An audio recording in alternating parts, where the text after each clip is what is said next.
एक गरीब अपनी जिंदगी की आखिरी पाई जोड़कर धूप में खून पसीना बहाकर 6x6 का आशियाना बनाता है। लेकिन अगर वो जरा सा भी सरकारी सीमा को छू जाए तो कानून का डंडा उसे तुरंत जमींदोज कर देता है। न्याय तो यही है कि कानून की आंख पर पट्टी बंधी, लेकिन दशकों तक हमारे इसी उत्तर प्रदेश में आस्था की आड़ को लेकर मजहब का चोगा ओढ़कर सरकारी जमीनों को डंके की चोट पर निगला जाता रहा। कोई मजार बनाकर बैठ गया तो किसी ने कब्रिस्तान के नाम पर पूरी जमीन ही वक्फ लिखवा दी। तब कानून अंधा हो जाता था, लेकिन अब नहीं, क्योंकि अब उत्तर प्रदेश में तुष्टीकरण की राजनीति की कब्र खुद चुकी है और सिंहासन पर वो बाबा बैठे हैं जो अपराधी का मजहब नहीं उसका गुनाह देखते हैं। एसटीएफ इसकी जांच कर रही है। इस पूरे मामले में हाई कोर्ट से उस पूरे मामले को एनडीपीएस के अंतर्गत इस मामले में मुकदमा चलना चाहिए। ये उत्तर प्रदेश सरकार ने इस लड़ाई को लड़ा है और उसको जीता है, और इस मामले में कोई भी अपराधी छूटने नहीं पाएगा।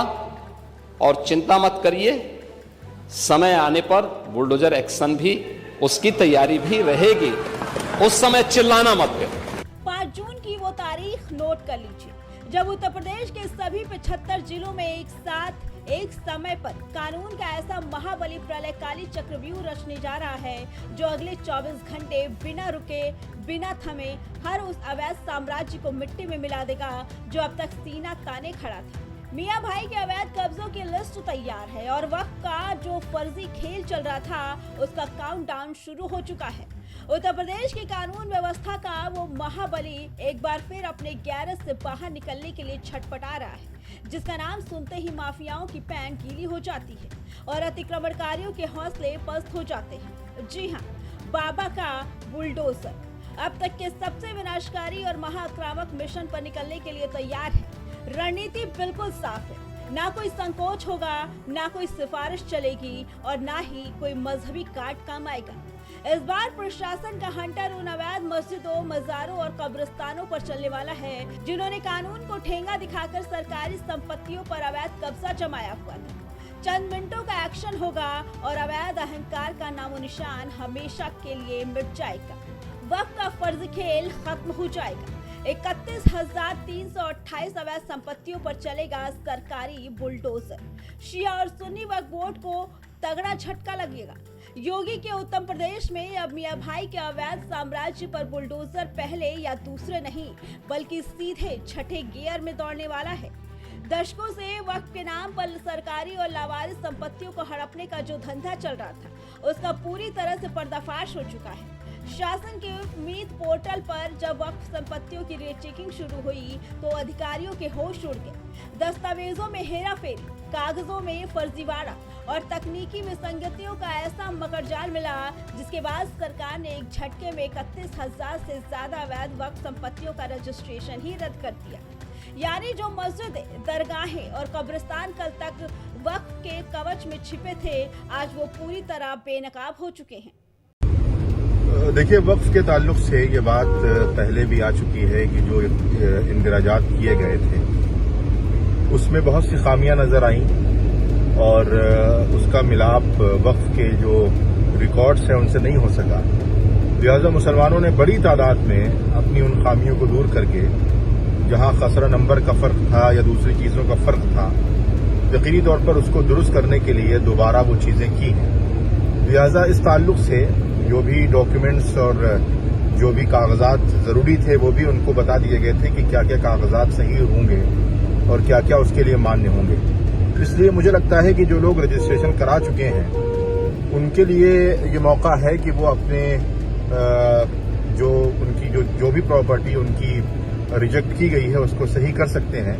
इसलिए मुसलमानों को चाहिए कि वो वक्त रहते हुए अपने उन खामियों को जल्द अज जल्द दूर करने की कोशिश कर लें।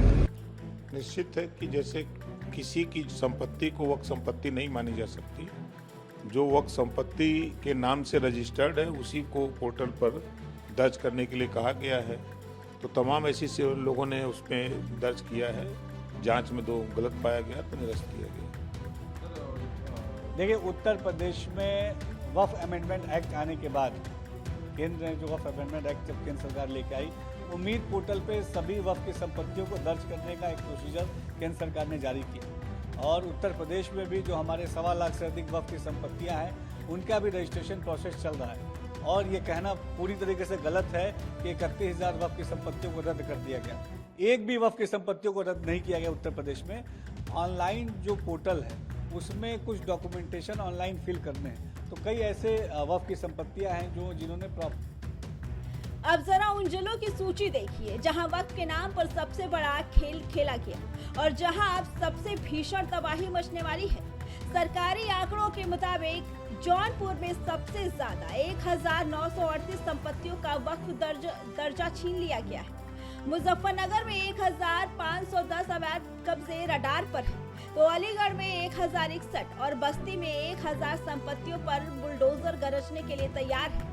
इसके अलावा उन्नाव में 908, सीतापुर में 906, हरदोई में 891, आजमगढ़ में 886 और सूबे की राजधानी लखनऊ में 875 ऐसी वक्फ प्रॉपर्टीज हैं जिनका वजूद अब कागजों से खत्म हो चुका है और जमीन से खत्म होना महज चंद दिनों की बात है। शिया और सुन्नी दोनों बोर्डों के अवैध साम्राज्य शामिल हैं। ये सिर्फ एक प्रशासनिक कार्रवाई नहीं है बल्कि उन ईमानदार नागरिकों के जख्मों पर मरहम है जो रोज टैक्स देते हैं लेकिन सरकारी जमीन पर भूमाफियाओं को फलते फूलते देखते हैं। 5 जून को सुबह होते ही उत्तर प्रदेश की धरती पर वो ऐतिहासिक और प्रलयकारी एक्शन शुरू होगा जिसकी गूंज पूरे देश में सुनाई देगी। 24 घंटे का नॉन स्टॉप महाअभियान, 75 जिले और सिर्फ एक लक्ष्य, अवैध कब्जे का पूरी तरह से सफाया।